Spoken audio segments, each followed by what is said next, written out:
हम अपने PPT presentation के बाद अब मार्कर बोर्ड पर कुछ महत्वपूर्ण स्थितियों को, महत्वपूर्ण जानकारियों को देखने जा रहे हैं। हमारी जो महत्वपूर्ण जानकारियां हैं किस पर आधारित है? क्वाड्रेटिक इक्वेशन, द्विघात समीकरण पर आधारित है। द्विघात समीकरण हमारा टॉपिक है, हमारा प्रकरण है।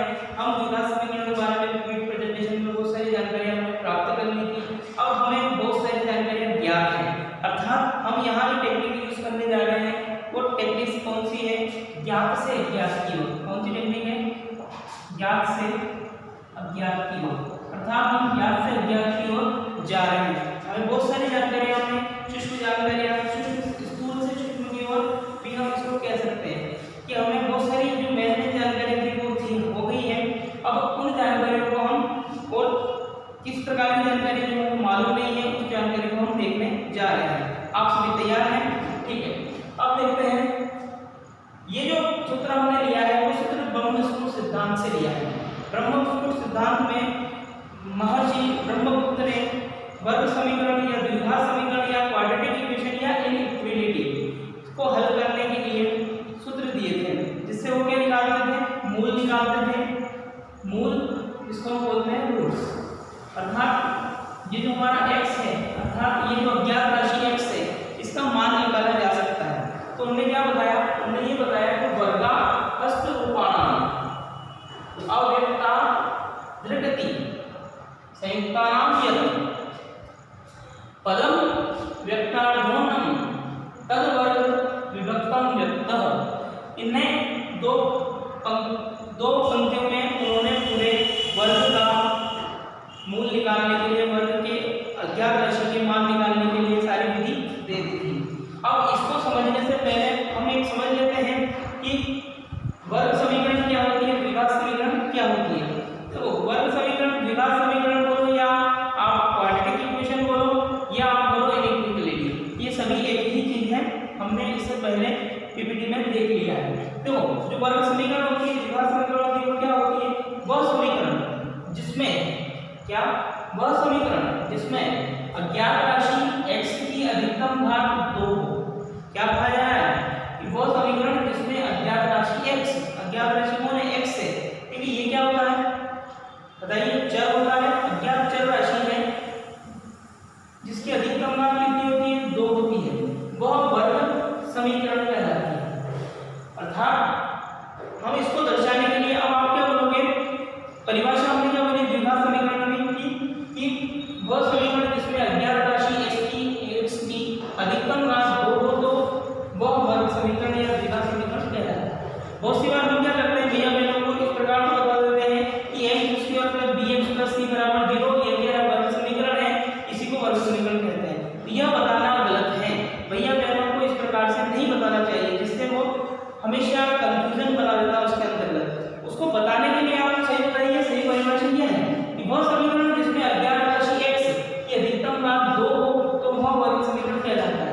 अच्छा, तो बच्चा समझ जाएगा, उसको पता चल जाएगा कि हाँ ये होती है वर्ग समीकरण। तो ये जिसकी जो सबसे बड़ी घात होती है वो 2 होती है, वो वर्ग समीकरण होती है। सबसे बड़ी घात 3 हो जाएगी तो क्या हो जाएगी? क्यूब इक्वेशन हो जाएगी। ठीक है, घन इक्वेशन हो जाएगी, तो उसको मालूम पड़ जाएगा। अब ये x square plus bx plus c बराबर 0 क्या है? ये वर्ग समीकरण तो है, पर ये उसका क्या है? मानक रूप है, या इसको आप व्यापक रूप बोल सकते हैं, या तो आप व्यापक रूप बोलो या मानक रूप बोलो। अर्थात आज के बाद आप जब भी भैया बहनों को बताएंगे तो आप ये बताएं कि ये तो इसका क्या होता है? मानक रूप होता है। और इसकी जो वास्तविक परिभाषा है वो यह है कि वह समीकरण जिसकी अज्ञात राशि की अधिकतम घात 2 होती है द्विघात समीकरण कहलाती है। ठीक है, राइट है, सही है। अब देखो ये x square plus bx plus c बराबर 0, ये फॉर्मेट होना जरूरी है। यहाँ पर क्या बहुत महत्वपूर्ण है, यहाँ पर ये जो a है, ये जो कोफिशिएंट है इस x का, x स्क्वायर का जो कोफिशिएंट है a, ये बहुत महत्व रखता है। ये क्या होता है? a बराबर नहीं 0, अर्थात ये कभी भी 0 के बराबर नहीं होना चाहिए। अर्थात इसका मान कभी भी आप 0 नहीं रख सकते। अगर इसका मान 0 होगा तो ये क्वेश्चन पूरा क्या हो जाएगा? जी हाँ, सही कह रहे हैं आप, 0 हो जाएगा। ठीक है, 0 हो जाएगा तो ये क्या हो जाएगी? लीनियर इक्वेशन हो जाएगी। ठीक है, वर्ग समीकरण नहीं रहेगा।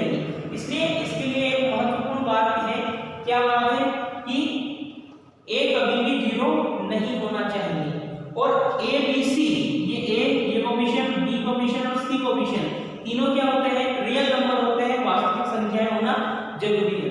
अर्थात ए बी सी क्या होने चाहिए, रियल नंबर होने चाहिए, वास्तविक संख्याएं होनी चाहिए, और इसके साथ साथ ए जो है वो कभी भी जीरो नहीं होना चाहिए, ए जो है कभी भी जीरो नहीं होना चाहिए। क्लियर है, राइट है। अब देखो ये जो ए कोएफिशिएंट है इसको हम क्या बोल सकते हैं, इस कोएफिशिएंट को हम बोल सकते हैं ए बराबर नहीं जीरो। ये बहुत मेहनत बात है, इसको आप लिख लीजिएगा। ये हमारा हेड, या आप बोल सकते हैं उसको हेड कोएफिशिएंट, या आप इसको बोल सकते हैं हेड कोएफिशिएंट, या सबसे प्रथम में रहता है तो प्रथम कोएफिशिएंट, प्रथम गुणांक ये कहलाता है। ठीक है, तो ये प्रथम व्यक्ति है जो कभी भी जीरो नहीं होना चाहिए। अब आप आगे देखते हैं, तो आपको क्लियर हो गया है। अब देखो ए जीरो नहीं होना चाहिए, ये बात तो हमने देख ली। अब बच्चे के मन में प्रश्न उठा, क्या प्रश्न उठा, क्या सर बी भी जीरो नहीं होना चाहिए, क्या सर सी भी जीरो नहीं होना चाहिए? तो बच्चे के मन में तो प्रश्न उठ गया, आपने इसको यहाँ समझा के छोड़ दिया तो बच्चे का जो है उसका दिमाग का विकास नहीं हो पाएगा। आपको इसको आगे तक ले जाना चाहिए।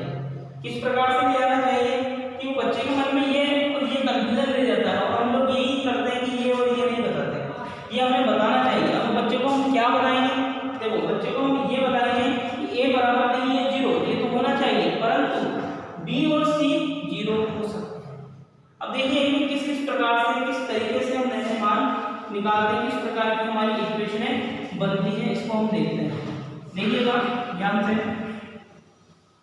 देखो कौन कौन से प्रोसेस हम यहाँ देख सकते हैं। देखो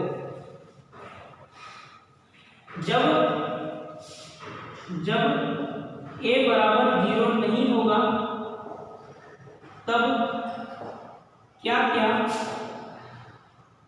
स्थितियां बनेगी, कौन कौन सी स्थितियां बनेगी वो हम यहाँ देखने जा रहे हैं। देखो जब क्या हो सकता है, बी बराबर जीरो हो सकता है और सी बराबर नहीं हो जीरो।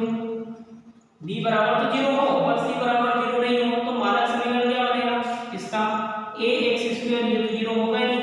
बी क्या है, जीरो है, अगर बी जीरो है तो पूरा का पूरा बी एक्स क्या हो गया, बी गुना जीरो मतलब जीरो, ये कॉन्स्टेंट बीच का क्या हो गया जीरो।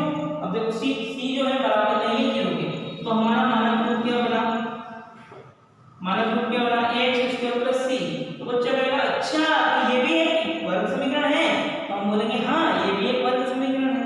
ठीक है, इसी के साथ देखिएगा अगला देखते हैं। अगले में क्या है, जब बी बराबर नहीं हो जीरो, अर्थात बी जो है जीरो नहीं हो परंतु सी जीरो, बी तो जीरो नहीं हो परंतु सी जीरो, तब क्या व्यापक समीकरण बनेगा जी, बताइए।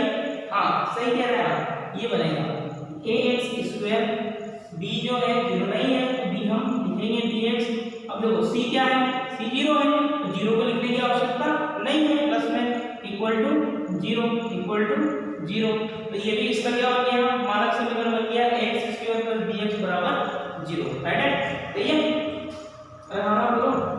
अब देखो तीसरा क्या बात आती है कि जब बी भी नहीं जीरो और सी भी नहीं जीरो, क्या कह रहा हूं मैं, ध्यान दीजिएगा। जब बी भी जीरो नहीं है, सी भी जीरो नहीं है, तब इक्वेशन क्या बनेगी बताइए, मानक रूप क्या बनेगा, x square b x plus c बराबर जीरो। अर्थात ये भी मानक समीकरण है, ये भी मानक समीकरण है, ये भी मानक समीकरण है, बस कंडीशन क्या है अलग अलग है। ठीक है, अब एक और कंडीशन देखते हैं। एक और कंडीशन हमारा क्या बोलता है, अगला कंडीशन बोलता है जब बी भी जीरो है और सी भी क्या है जीरो है। कौन सा कंडीशन बनता है, जब बी भी जीरो है और सी भी जीरो है, तब मानक समीकरण क्या बनेगा, देखो a x square plus b x भी जीरो और सी भी जीरो बराबर में जीरो। अर्थात ए एक्स स्क्वायर क्या ये भी वर्ग समीकरण है, जी हाँ ये भी वर्ग समीकरण है। तो वर्ग समीकरण के कितने व्यापक रूप हम बता सकते हैं, कब कब बता सकते हैं, कंडीशनों के आधार पर हम बता सकते हैं। तो भैया बहनों को हमको ये कंडीशनें बतानी चाहिए, जिससे आप ये एक कंडीशन बताइए, बाकी उनको सोचने के लिए बोलिए कि आप भैया इसको सोच के बताओ, ये आपने बता दिया, ये इक्वेशन आपने दे दी तो उनको ये सोचने के लिए बोल दो, आप वो दे दो ये सोचने के लिए बोल दो। तो भैया क्या करेगा, भाई क्या करेंगे, इसको करने की कोशिश करेंगे, उनका दिमाग जो है एक्टिव होगा। भैया बहन कभी भी आपकी क्लास में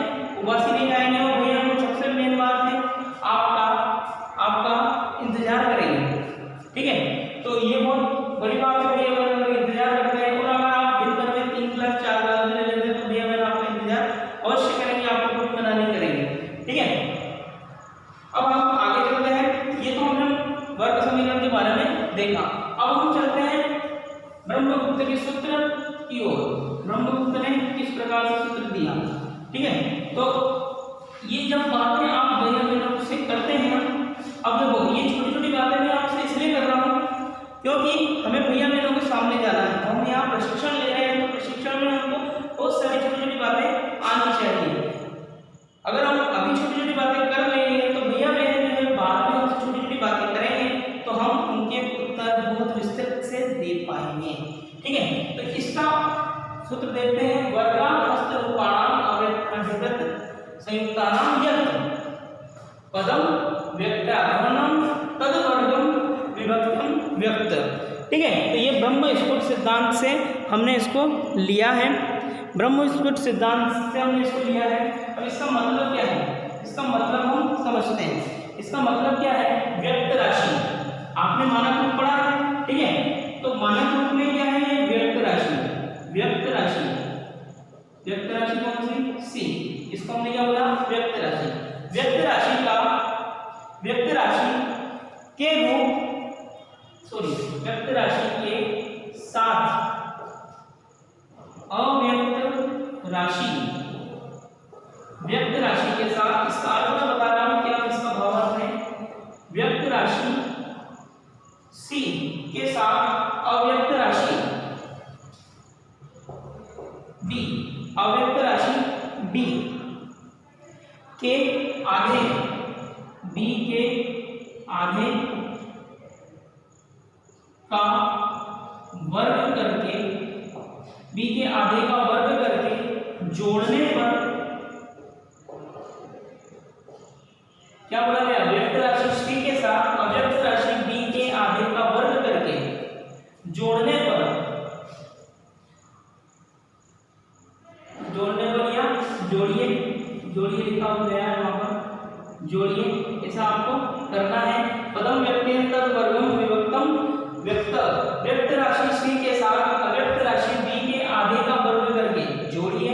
इसी के साथ ये जो फिर जो हमें संख्या प्राप्त हुई, फिर जो हमें प्राप्त हुआ, क्या प्राप्त हुआ कि इसके वर्गमूल में से अव्यक्त राशि के, तब इसके वर्गमूल में से अव्यक्त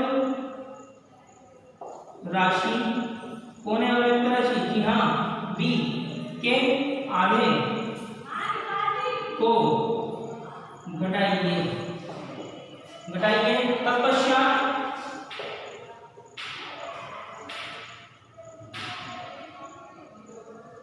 ए से भाग दीजिए। ये इसका अर्थ है, इस सूत्र का ये अर्थ है। देखो इसको देखते हैं हम किस प्रकार से, क्या कहा गया, अव्यक्त राशि कौन है, सी, हमने लिखी सी। ठीक है, सी और व्यक्त राशि कौन है, बी, बी के आधे का वर्ग, बी का आधा क्या होगा, बी बटे 2, ये बी बटे 2, इसका क्या करना हमको, वर्ग करना। ठीक है, जो कहा जाए वो करना, वर्ग करा, फिर क्या करना, दोनों जोड़ना है, ये जोड़ दिया। ठीक है, फिर इसमें क्या कहा, तब इसके वर्गमूल अर्थात इसका वर्गमूल, अब देखो हमारे पास लिखा हुआ है 256, हमें इसका वर्गमूल निकालना है, तो हम क्या करते हैं, क्या करते हैं, जी हाँ, हम ये करते हैं, अंडर रूट प्लस माइनस लिख देते हैं। 64 का वर्गमूल निकालना है, क्या करते हैं हम, under root plus minus under root 64 लिख देते हैं, इस प्रकार से करते थे ना। तो इसका वर्गमूल निकालना हम क्या करेंगे, plus minus under root b upon two square plus c, इस प्रकार से कर देंगे। फिर अब आगे क्या हो गया, इसके वर्गमूल में अव्यक्त राशि के बी के आधे को घटाइए, अर्थात माइनस बी बटे 2 को हम क्या करना है, घटाना, इसमें से घटाना है, इसके वर्गमूल में से घटाना, तो हमने इसको बाहर रखा और ये घटा दिया।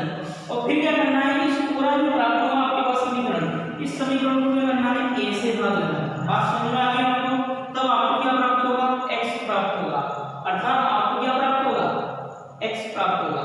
x क्या है, अज्ञात राशि है। अब आपको मैं बता दूं कि आपसे मैंने एक प्रश्न पूछा था पीपीटी फाइल में कि जो ब्रह्मगुप्त थे, ब्रह्मगुप्त ने सूत्र किस प्रकार से दिया था, क्या वो जो सूत्र वहां लिखा हुआ था वो सही था, सत्य था। वहां क्या लिखा हुआ था, ax² plus bf equal to c, ये सूत्र लिखा हुआ था। तो मैंने आपसे प्रश्न किया था, आप लोगों ने जवाब भी दिए थे, तो ये सूत्र सही है क्या, हाँ ये सूत्र सही है। ये सूत्र कहाँ यूज हो रहा है,